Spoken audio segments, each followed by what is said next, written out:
And you know, this show really is about sex, drugs, and rock and roll. We covered the drugs. Now it's time to do the sex. And of course, we have here with us somebody from the sex industry. I want the most disgusting thing you've ever done update. Every year or so, we've got to find out. So the last time we interviewed you, we asked you, what is the most vile, disgusting thing you've ever done? Do you remember what you said? Creative one. It was the cum in the beard, right? Shaving the beard, and then you had to cum in it. And then all these guys came in the beard, and then they made you eat the I had to lick it up off the floor. Off the floor. Yeah. On top of it. Okay, so that's a Maria around the table favorite. Okay, so that was a year ago. Dinner. Right. Can you top it in the last year? Oh, I've more been behind the camera, so I haven't really had the opportunity. Now, I've made people do filthy things for sure. Yeah. What about when somebody shitted in your mouth? I knew you were going to bring that up. Maria spent a lot more time on the internet than I have. It tastes like something funny. That's because I can't find the right woman. I hate to say your search words. So yeah, while we're on the poop, go ahead, throw it out. Kid was tied up and blindfolded, so he had no idea what was happening. And we're doing like oral, and I'm licking his ass and everything, and all of a sudden, the most horrific taste. And you didn't know what it was. I've never tasted anything that horrid. It was vile. Vile, I tell you. I'm going to be hearing it for years now. It took so much restraint for me not to just like start gagging and screaming. You didn't? And, like, no, because like I said, the kid was tied up. No. Smack you.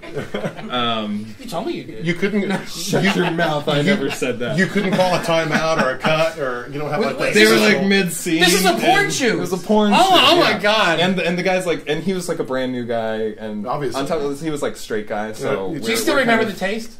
Will it be with you for the rest of the night? That kind of scarred me. Yeah. Wow. I don't think I can ever recreate that taste. I just remember it being don't. the most horrific thing, and there's no description for it. Yeah, baby. Yeah. What's the deadliest thing you've made someone do? I had a guy pee into another guy's butt, plugged it with a butt plug, keep it in, and then he strung him up, arms up, and put on gloves and used his stomach like a punching bag. Oh my god, wow, urine was so much. God, that's pretty good. The scary thing is there are people who would jerk off to that. Are you one of them? Is that why you're raising your hand? No. He's like, where's the video? Don't deny it. Don't deny it. How can I download that? Where's the URL? I talk to these models, they go to other vanilla sets, and the directors were always just like, okay, so I want like 5 minutes of oral, 2 minutes of this doggy position. We're going to get one close-up of penetration for like 2 minutes. Like, I can't work that way. I need to have just like a blank slate and a clean easel to just paint a picture and make it crazy, fucked up, something nobody's seen before, make it different, make it edgy. So it really is all very very natural. Not normal, natural. Remember, you don't want to be normal, you want to be natural. Yeah, we were talking about that yesterday. That's right. Normal means normal distribution, average. Right. You want to be natural. I want to be natural. Besides the look, what else are you looking for, personality-wise?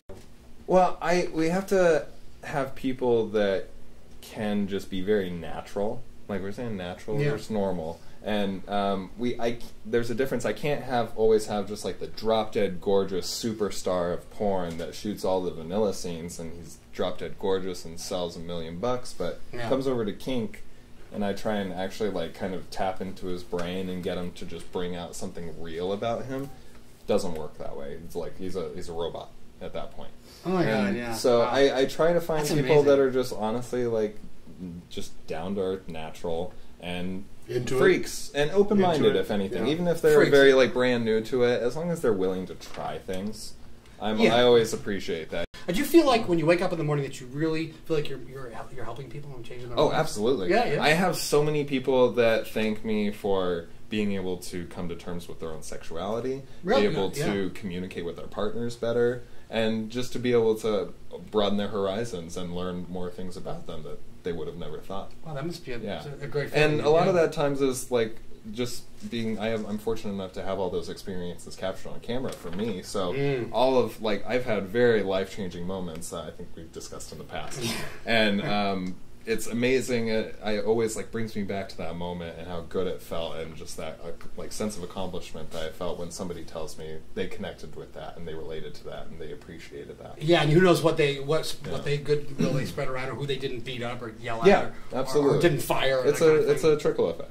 Yeah, absolutely. You ever see some like old like kinky porn that turned you on like 20 years ago when you first checked it out? When it made your heart jump, and now I look at it and go, oh, that's not Yeah, well, go back and watch your first. That's like porn. so boring. Right. So earth shattering. You go back and watch it later. Oh, This is terrible. Oh my god! I've never I seen. hate watching my first porns. They're the worst. Do you mind watching yourself? The ones that you were in, you know? Yeah, my first porns. Do you mind watching yourself? No, I don't mind actually. I'm used to it, and especially with editing myself all the time now. But even when I first got into the industry, I wasn't weirded out by it, and I actually like kind of strived to look at my scenes and watch them, not in like a narcissistic way or anything like that, but to kind of try and improve how I am on camera. You're a performer, Mhm. so and when you date outside of porn, Mhm. what do you like? Is vanilla sex okay, or are you all about BDS or That's a good That's question. an excellent question, because I get the misconception that I am just like hardcore all the time. All the time. And Yeah. I'm like, I love that shit, but I am very easygoing and I am more of a pleaser. So I am very all about like, if it's making you happy, I'm loving it. So if it's vanilla missionary sex, no, like nothing crazy, I'm happy as long as you're happy. As long as it's hot and you're That's a loving great way it to live. and you're feeling I good. agree. That's what happens. See, that's what happens Absolutely. when you start doing kink. You become a more evolved person, You and the absolutely world do. would be a better place. Yeah. Because to me, kink is my way of reverberating with the reality of what's going on in the world. Absolutely. Yeah. These last, I'd say, like 5 years that I've really delved into kink and really grown and prospered like through that company. I've learned so much about myself. I feel like I've really come into adulthood. I'm very young, but I do feel like I've really like got my feet on the ground. And that's reflected in the work that you do. Yeah. Because otherwise, how could you do it? Right? Yeah. Right, Yeah. and sexuality It's is so really important for everybody, and it is about exploring ourselves. And the more you do it, the longer you live, the more you should find out about it. Yeah. So, yeah. Absolutely.